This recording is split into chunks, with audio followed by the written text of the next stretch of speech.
Hi everyone, welcome to my channel. I am Chatlani's collaboration.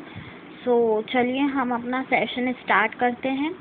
हमारा chapter number 3 है। Chapter number 3 का नाम है बिजनेस एनवायरनमेंट। बिजनेस एनवायरनमेंट होता क्या है वो देख लीजिए। हम इस चैप्टर के अंदर क्या क्या पढ़ेंगे वो भी देख लेते हैं। इंट्रोडक्शन, मतलब कि बिजनेस एनवायरनमेंट होता क्या है उसका इंट्रोडक्शन डायग्राम के साथ में। Categories of business introduction, business environment categories क्या क्या हैं बिजनेस एनवायरनमेंट की, वो सब चीज़ें। इम्पोर्टेंस विद डायग्राम, डायग्राम के साथ में इसका इम्पोर्टेंस देखेंगे। डायमेंशन विद डायग्राम, डायमेंशंस देखेंगे डायग्राम के साथ में। ग्लोबलाइजेशन, मॉडर्नाइजेशन, ये सब हम इसके अंदर पढ़ेंगे।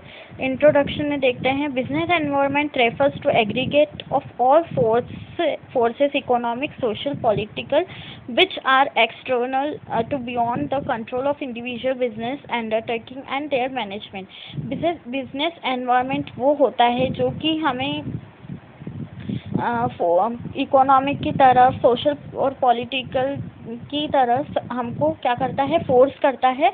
इसका एक एक्सटर्नल बियॉन्ड रहता है कि मतलब कि बाहरी दिखावा होता है कि कैसे हमें बिजनेस को अकेले कंट्रोल करना रहता है और मैनेजमेंट के साथ में कैसे इसको अंडरटेक करना रहता है। सो आगे हम पढ़ते हैं इसी के अंदर कैटेगरीज ऑफ बिजनेस एनवायरनमेंट। इससे पहले आप देख लीजिए इसका एक डायग्राम। बिजनेस एनवायरनमेंट के अंदर क्या होता है, dynamic. Dynamic in the sense कि हर चीज़ें कैसी होती हैं, एक सॉफ्ट तरीके की होती हैं। देन उसके बाद कॉम्प्लेक्स, थोड़ी सी क्रिटिकल होती हैं। देन अनसर्टेन, एकदम से कोई भी अचानक से कोई भी इसमें सिचुएशंस क्रिएट हो सकती हैं। Multifaceted, multifaceted in the sense कि वो हर तरीके से किस तरीके से फैक्ट करती हैं, किस तरीके से आपको हर चीज़ का फैक्टराइजेशन बताती हैं, वो सब चीज़ें। फार रीचिंग इम्पैक्ट, इसके साथ में दूसरी, इसके साथ में क्या क्या इम्पैक्ट्स हो सकते हैं वो सब चीज़ें। ये किससे रिलेट करता है, किससे रिलेटिव होता है। Then next come to the categories of business environment. Business environment बहुत सारे कैटेगरीज में डिवाइड हुआ है। सबसे पहले देख लेते हैं external environment. External environment in the sense कि जो भी आपका बाहर का बिजनेस का एनवायरनमेंट होता है, जैसे कि आपको लॉस हो रहा है, प्रॉफिट हो रहा है, ये सब क्या है, ये सब चीज़ें आपके बाहरी तरफ से जो सभी लोग देख सकते हैं वो।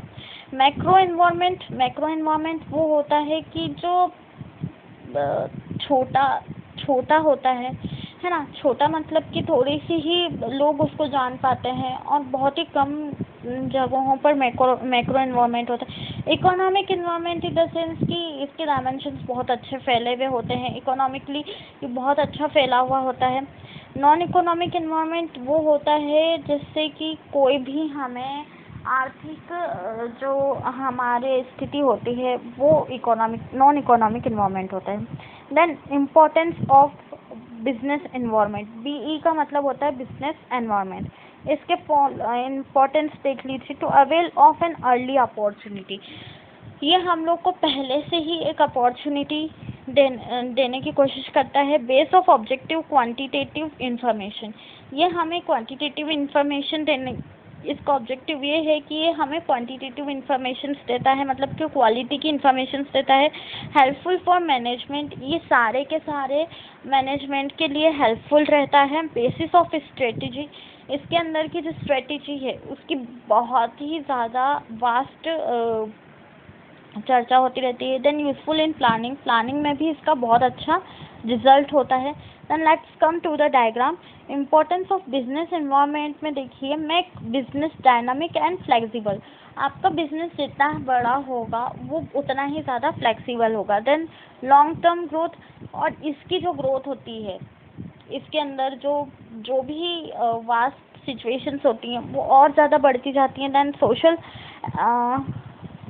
एक्सेप्टेंस, इसके अंदर सोशल एक्सेप्टेंस का भी एक बहुत बड़ा रोल है कि सोशली लोग इससे बहुत ज़्यादा अटैच्ड हो जाते हैं। एफिशिएंट यूटिलाइजेशन रिसोर्सेज, इसके अंदर एफिशिएंटली यूटिलाइजेशन होता है इसके रिसोर्सेज का। देन बिजनेस चेंजेस, इसके अंदर बहुत सारे चेंजेस होते रहते हैं। थ्रेट्स डिटेक्टेड, बहुत सारे थ्रेड्स होते हैं जो कि इसमें डिटेक्ट होते जाते हैं। अपॉर्चुनिटीज़ डिटेक्टेड, इसके अंदर अपॉर्चुनिटीज़ भी बहुत सारी होती हैं, वीकनेस और स्ट्रेंथ दोनों चीज़ें होती हैं इसके अंदर। Now let's come to the dimensions of BE. Economic environment, इसके अंदर कैसा इन्वायरमेंट होता है? इकोनॉमिक टाइप का होता है, सोशल इन्वायरमेंट होता है, पॉलिटिकल और लीगल इन्वायरमेंट, ठीक है, इस टाइप का इसका इन्वायरमेंट होता है। चलिए अब हम जो है इसको कंटिन्यू करेंगे अपने नेक्स्ट लेक्चर में। आपको अगर इसमें कुछ समझ में नहीं आता है आप मुझे कमेंट बॉक्स में कमेंट करके भेजें। अगर आपको कोई डाउट होता है इस चैप्टर को लेकर उस टाइम पे मुझे बताइएगा, इसको और फास्ट तरीके से मैं आपको एक्सप्लेन कर दूँगी। Thank you so much class, आज के लिए इतना ही, हम अब नेक्स्ट लेक्चर में मिलेंगे।